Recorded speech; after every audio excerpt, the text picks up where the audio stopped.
Dwi wedi dewis o adnod yma am Cariad. A'r adnod ydy 1 Ioan 3 adnod 1, a mae'n deud: Meddyliwch mor aruthrol fawr ydy'r cariad mae tad wedi ddangos ato ni. Dyn ni'n cael ein galw'n blant Dduw, ac mae'n berffaith wir. Dwi wedi dewis o adnod yma gan ei fod yn sôn am gymaint mae Dduw yn caru ni. A mae'n caru ni gymaint fel ein bod yn cael ein galw yn blant iddo fo.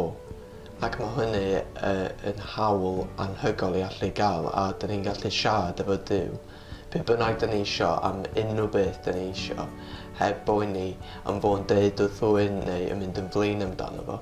A mae'n caru ni gymaint, mae eisiau helpu ni efo pethau gwahanol, a dwi yn hoff iawn o'r adnod yma, felly dyma pam dwi dewis o.